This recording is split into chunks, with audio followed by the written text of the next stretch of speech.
So if you've been watching me for a while, you'll know that the multiverse is one of my absolute favorite aspects of superhero comics. And yet, sadly, I've been as friggin' bored as most of you are by how the movies and shows of the MCU and DCEU have been absolutely misunderstanding and wasting the concept, making the majority of people start to just fall asleep at the very mention of the word.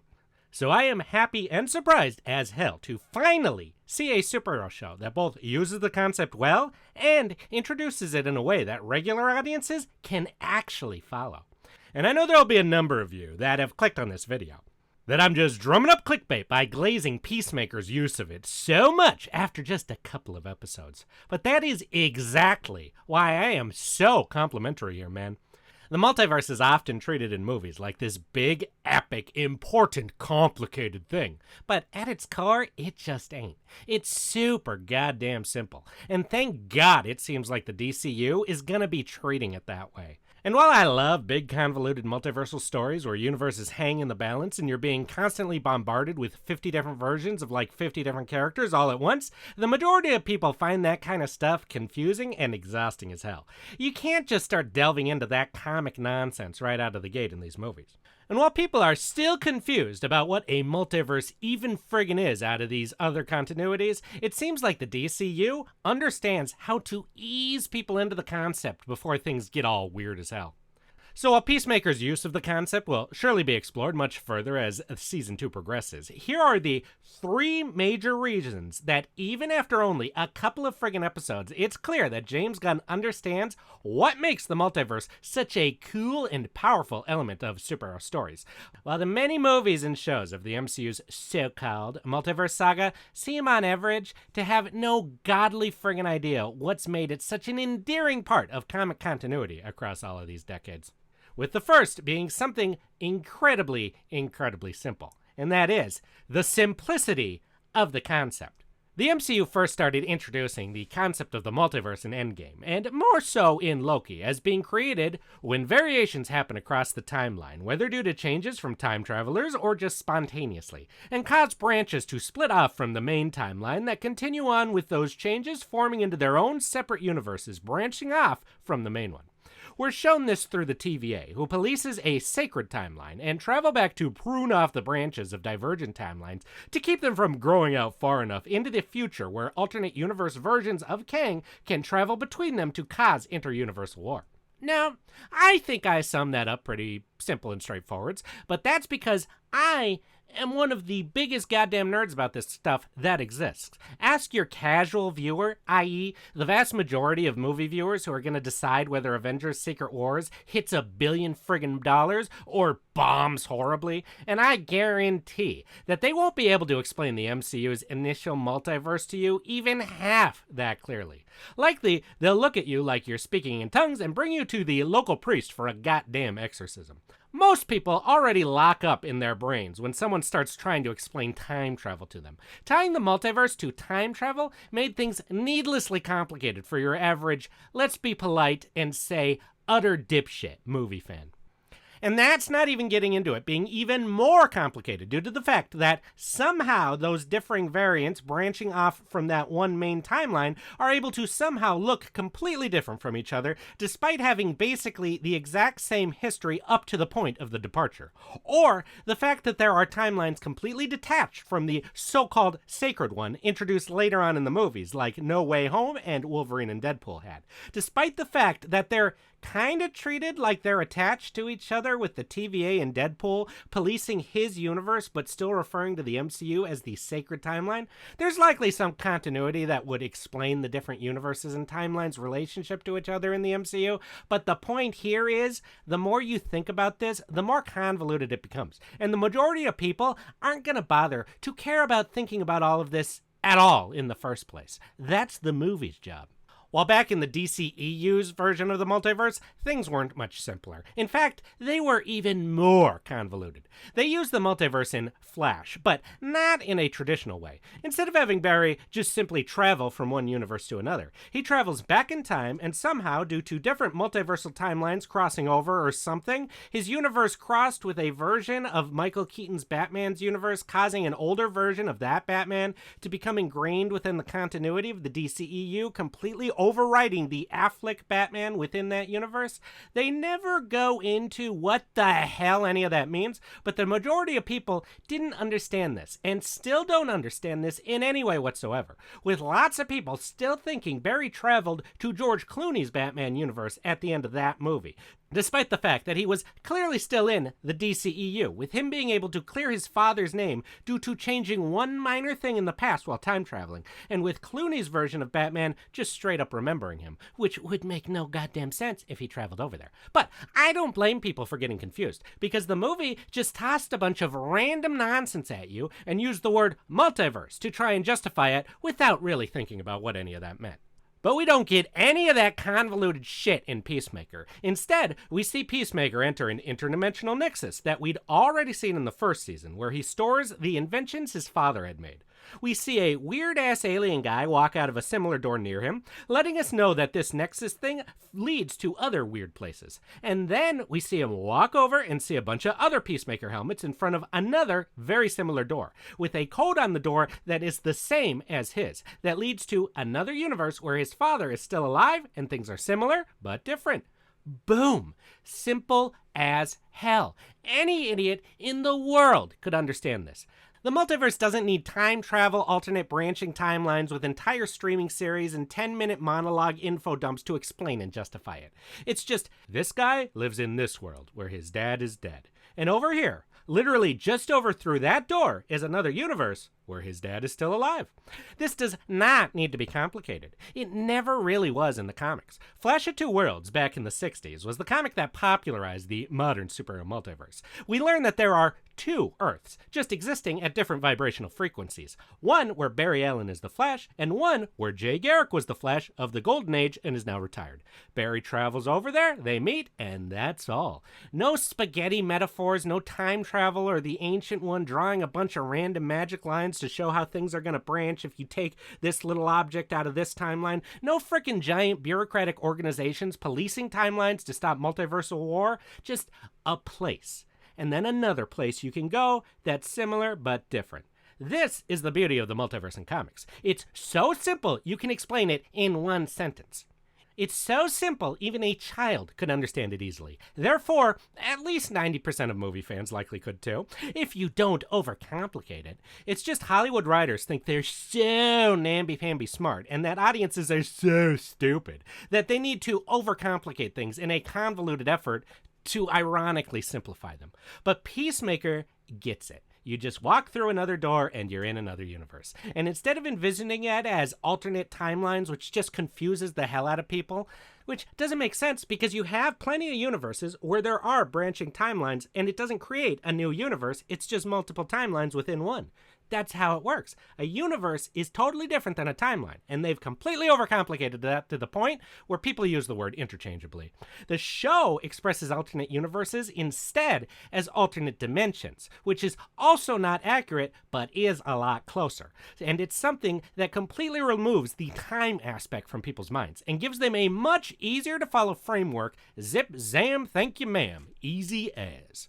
Our next way Peacemaker understands how to use the concept well compared to the MCU's just flailing around like a turtle in the sun is something just as simple. Cleaning up continuity. The entire original reason that the multiverse started being seriously used in DC way back in Flash of Two Worlds back in the day was the nerdiest reason possible: to explain continuity to longtime fans.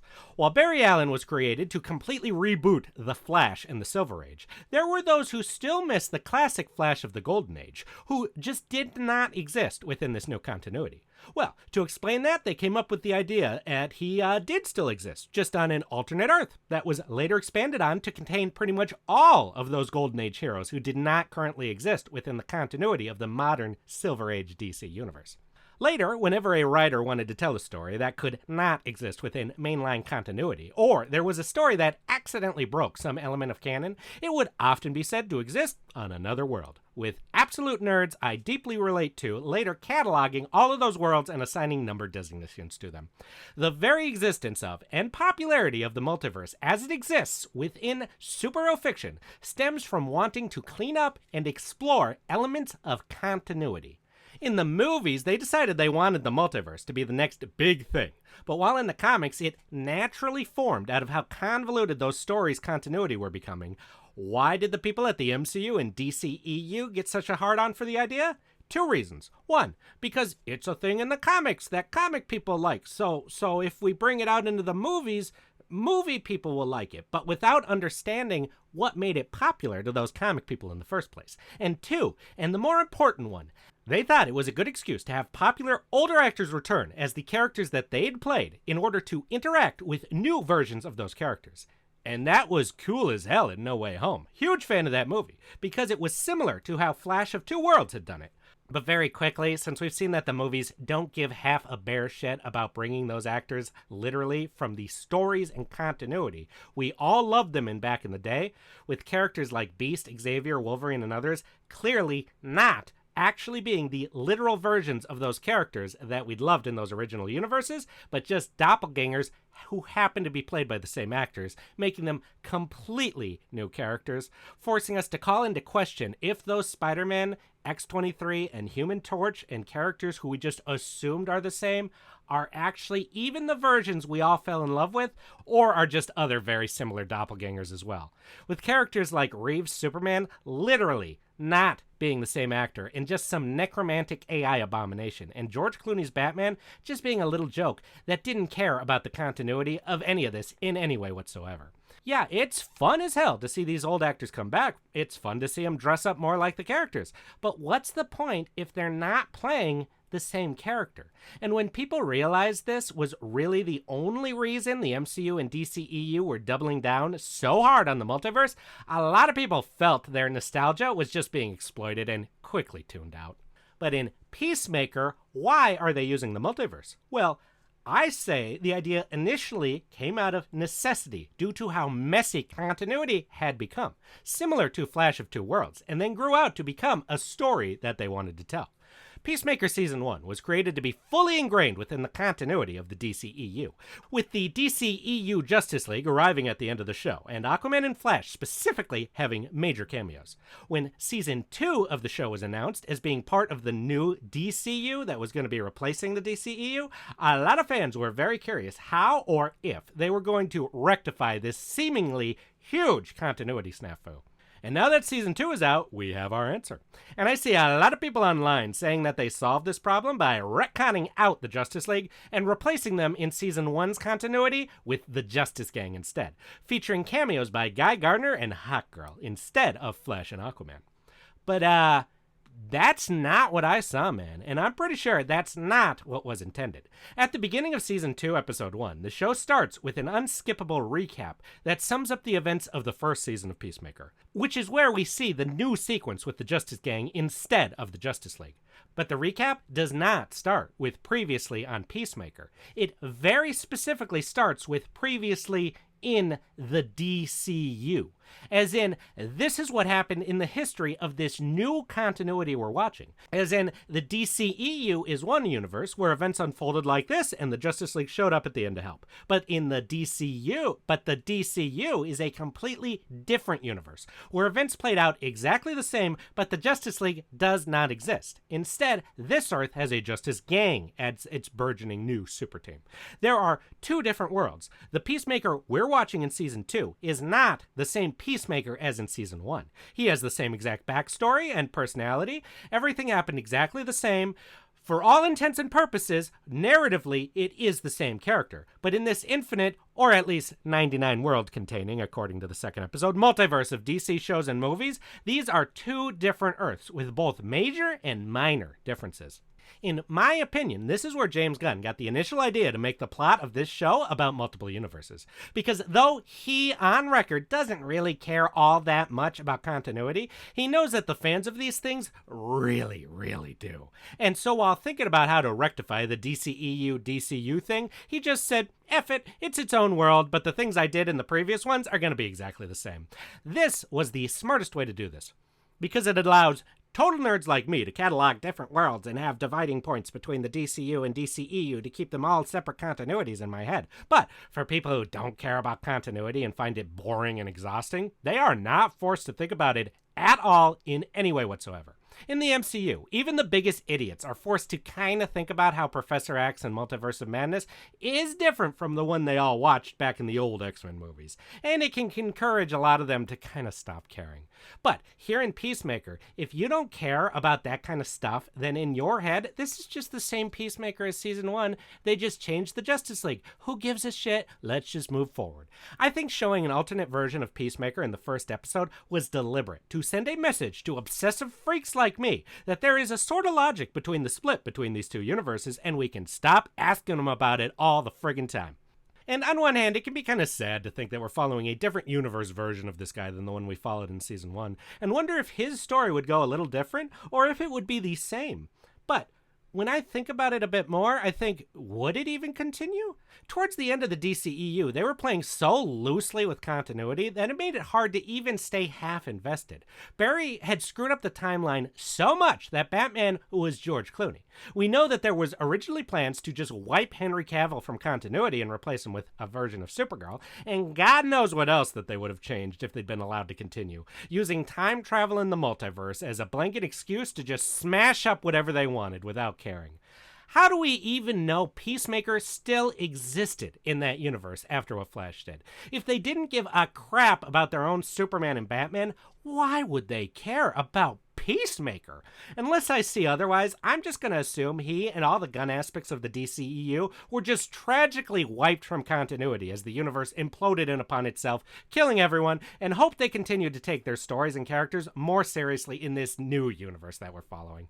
But honestly, all that is pretty superficial and nerdy and does not really matter all that much. The last way that Peacemaker is already using the multiverse better than the entirety of the MCU and DCEU is the absolute most important to most viewers. And that's, it's actually telling a story. The time travel story in Flash is a pretty good one. I mean, of course it is, they stole it from the comics. But what is the multiverse story it's telling? Well, timelines cross, so now Michael Keaton's Batman is here. It doesn't really contrast him with Affleck's Batman. It doesn't really say anything about Barry specifically. It's all just superficial, just so you can have Michael Keaton. Then at the end, our world is breaking, so the barrier between other universes is breaking too, and if you don't let go and let your mother die, all of reality will be destroyed. This is also a time travel story. The multiverse is completely unnecessary and is just an excuse to see Nick Cage Superman fighting a spider. In the MCU, what are the multiversal stories being told in its Multiverse Saga? In Loki, the story is about a Loki variant seeing what his life was going to become and deciding to follow a different path.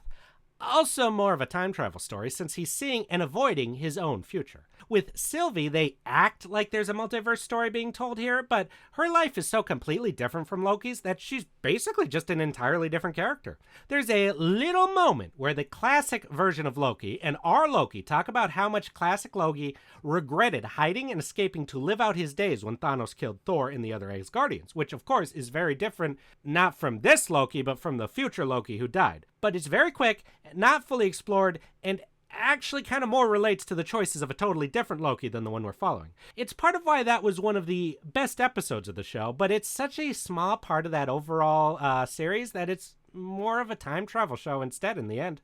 At the end of Season 1, the story becomes about how variants of Kang arise from different universes, meet each other, and go to war. But we only hear about this. It really isn't the actual story. It's just continuity of the universes being explained to us, so it's still just superficial. In No Way Home, the story is about how these older alternate universe Spider-Men come to the MCU and help teach our Spider-Man what being a Spider-Man even means. But that's more of a meta-commentary on what makes the classic live-action Spider-Man so endearing as adaptations of the characters, while many people feel that the MCU Spider-Man wasn't really capturing the magic of Spidey. And then with the villains, it's about curing them to save them before they return to their timelines to die, making it also more of a time travel story as well. Multiverse of Madness?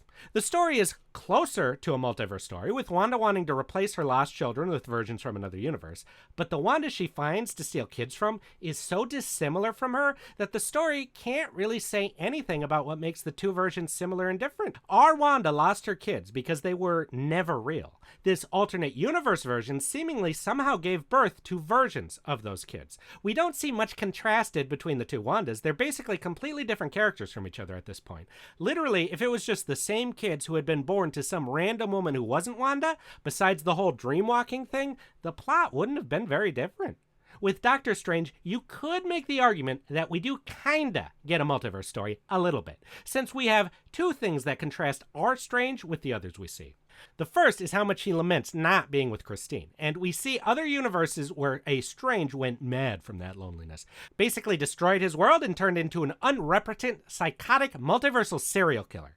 Since we cannot imagine our Strange ever going down that path under any circumstances, he's basically just an evil Strange for the fun of seeing that. No real story to it. The other aspect that's a little closer is we see a Strange willing to both sacrifice America and use the Darkhold to amass enough power to stop Thanos and Wanda. And later in the movie, we see our Strange turn to the Darkhold to do the same kind of thing.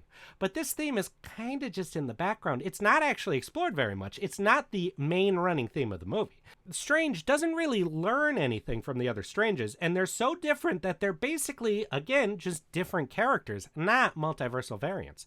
The Strange who used the Darkhold to and accidentally started an incursion to stop Thanos is from a world so different that we can't even know if our Strange would have or would not have done the exact same thing in his place, because we saw how he dealt with Thanos, and there was no other option. He told us that. We learn very little about our Strange through these other ones, making you wonder, why is this even a multiverse movie, and not just a movie where Doctor Strange travels to a bunch of weird, cool, different-looking dimensions? Like the other movies, most of the multiverse aspects are just superficial, for the fun of seeing a character act all different and see classic alternate versions return. Something that's super fun. But it's not really a story utilizing the concept of the multiverse. In Deadpool and Wolverine, we get a little more of one. We see a different version of Wolverine, and we learn why he's different than the one we were following and similar to the one that we'd known. But since this is also basically just a way to bring back an alternate universe version of Wolverine, they don't focus on the actual multiverse difference aspect of him all that much. And lastly, with Fantastic Four, the multiversal story it's just another universe where things are different. I mean, maybe this will be explored more in the future, but it's basically the same as like Black Panther being based in a different country where they have different architecture and customs. Based on all of these and what we're hearing about Avengers Doomsday and Secret Wars, as big of a fan of the multiverse as I am, I don't think that we're gonna get a multiverse story out of the MCU. I think we'll get some awesome variants, some kick-ass inter-universal crossover fights and team-ups, and that is cool. I'm into that, but it's all just superficial fun. It's not a story. And story is what makes these movies as popular as they are. Endgame didn't just have the team travel through time. They used the time travel to have the characters confront their past choices and regrets and confront them again in the present and future. It helped motivate them going forwards and change them. In some ways, I feel we're completely contrived like with Thor, but still, the goal was to tell a time travel story. But with Peacemaker, though it's only been a couple episodes, we can see what the basic plot of the season is going to be. And it's one of the first multiverse stories, sadly, we've ever gotten out of these kind of projects that understands what the hell a multiverse is even for. The multiverse is a tool to show how life could be different for our characters with only a few small changes, and we can see how those changes ripple out across their entire life and the whole world. Unlike time travel, where you go back in time and make those changes, and then live out that life when you return to the present, in a multiverse story, you're watching another version of you living that life already while you're still stuck in your own as yourself. We saw how much Peacemaker's entire life outlook, personality, ability to forge relationships, and self-esteem and self-worth are all affected by accidentally killing his brother when he was young, and how his father treated him ever since. He took a vow to never ever kill for no reason again, that he's used as the guiding light across his entire life, but learns later on is likely just a mask for his dangerously violent impulses. We see how he cannot maintain relationships with people around him and how difficult his life is, feeling like an aimless loser after killing his own father. A man who, though toxic and abusive towards him, was the only person he ever wanted to please and was the source of his entire life's purpose. After he discovers an alternate universe where his dad is still alive, he initially runs away. But later on, as things feel more aimless and hopeless in his life, he feels drawn to go back over there and explore, learning that not only is his father still alive, but so is his brother, showing us that all the resentment and rage his father took out on him across his life would have instead been love and support had that death never happened. He is seemingly living an ideal life over there, where his father and brother team up with him to become great superheroes in the world, pretty much living the life he'd always wanted to live in what seems like a dream world. This is how a multiversal story setup should be. We learn more about Peacemaker, his father, and their relationship with the world and each other. And tragically, while Peacemaker is learning that there even is a world out there where a version of him is seemingly living happily, he soon meets that version, and after a misunderstanding and fight, our Peacemaker kills the other one in self-defense. Something that crushes his own self-esteem, because it sends the message that the only reason this other world was so ideal was because he wasn't in it. And the second he screwed it up for a version of himself who was seemingly happy. However, it also leaves him with an opportunity to go replace that Peacemaker and see what living in his dream life would actually be, but not being him, being himself. Basically seeming like he's going to abandon his own life across the season. This is a really interesting setup for the season's plot. This is exactly the kind of story the multiverse exists to tell. And most awesomely, we still get different outfits and all that superficial crap. This is a fun visual way to show that these are two different worlds. I love those superficial differences. I just want some actual reason to be seeing it on screen. Professor X in his yellow chair, or John Krasinski as a popular fan casting of Mr. Fantastic. Yeah, that's all cool, but it's not enough of a reason to use multiversal variants of those characters, unless it's just some cameo in the background. And most importantly, we don't know much about this other universe Peacemaker, but is he actually better off? What little we do know about him makes him seem like he's kind of an absolute asshole. He seems to have dumped Hawkgirl, our Peacemaker's dream girl, and broke her heart. He doesn't give our Peacemaker even a second to explain who he is, even as he tries to run away without fighting. In our world, his father is a devout racist. Is Peacemaker in this world one as well? In our world, Peacemaker's been going through an arc that's making him more heroic and empathetic as a person due to all of the pain and suffering that he's endured. Has this Peacemaker? Is he actually a hero, or is he just a brutal psychopath with the mask of a hero on? I'm very curious to find out. Does this world just seem better, but it's actually worse? Is it actually better, but it makes our version of Peacemaker a worse person? Will having multiple worlds make our Peacemaker more nihilistic about killing people, or it's just because they're just doppelgangers? What is this other world going to say about characters like Harcourt or Vigilante? And so on and so on. I'm deeply interested in seeing what this show is going to be saying and exploring, regardless of any cameos or comic references. That's always a really good sign for these kind of stories. In the MCU's multiverse story, what am I excited to see explored in the future? How the X-Men will look in classic costumes? If Doom will be anything like the comics? If Ghost Rider will show up? All superficial stuff, completely unrelated to the story. And who knows, maybe Doomsday and Secret Wars will come up with some epic multiversal stories that completely suck me in. I sure hope so. I'd love to be singing their praises. But Peacemaker is just a random weekly show. I'm excited to see what next week's episode will bring due to the multiverse aspect of it. The Multiverse Saga of the MCU is a decade-long cinematic story. And what is there to suck people into the narrative of the multiverse and what the story of Doomsday is going to be? A Fantastic Four ship cameo? A Doctor Doom tease? These are nothing. For the Infinity Saga, the story was that all of these heroes work so hard to protect their world. And we know that a threat is brewing so dangerous and powerful that it's going to challenge them to their very cores in their most vulnerable moments. Now that's exciting and engaging. We'd watched their various stories and trials, and we knew that an end was coming. The Multiverse Saga needed a story hook as simple as Peacemaker's, and it completely dropped the ball. The fact that they can just swap out Kang for Doom shows how little of a story they'd built up across these movies. If for some reason they had needed to swap Thanos for Annihilus in the Infinity Saga, it would have been nearly impossible to pivot, since so much was already built up. With how sick everyone is of the multiverse in superhero movies, I was shocked Gunn decided to use it as the main plot of Peacemaker Season 2. But the more I think about it, I think he's doing it for a very specific reason. Gunn and Feige act like they're friends and all, but I don't believe it. From what I've heard of working under Feige, it's incredibly creatively stifling and draining to more visionary directors and creatives, with ones like Edgar Wright just up and leaving Ant-Man. Gunn seems pretty able to get along with people like that, but I'm sure that there were some arguments and disagreements behind the scenes. And we've heard him criticize the current MCU style of just filming before there's even a finished script multiple times, so we know he's willing to take shots at Feige's style. And with Gunn being set up to start taking a larger creative role in the MCU, especially on the cosmic side, just before Disney just straight up fired him for making jokes about the Giving Tree fucking people 10 years ago, I imagine there's still some bad blood between him and the company, despite them hiring him back to finish Guardians 3. And if you wanted revenge, if you wanted to kill the current MCU even more so than it's already done to itself, what better way would there be to do it than to take its epic big concept for an entire saga, culminating in a multi-$100 million movie, The Multiverse, and just quickly do it better than they are as the plot of some random little streaming show. Not even a big deal. The MCU doesn't understand the multiverse is not meant to be used as the biggest thing ever. It's meant to be used for story arcs where it would be an interesting thing to explore the characters and stories, regardless of the size.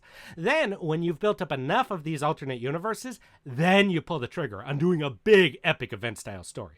If you just jump to the event-style crossover right away, what's the point? Nothing's been built up. There's no reason for people to be invested. It's like doing Avengers first without doing Iron Man, Thor, Captain America, and Hulk. And we all saw how that worked with Justice League. It could be good, sure, but you're not going to have the same level of hype that you will if people know and love all of these characters and stories already.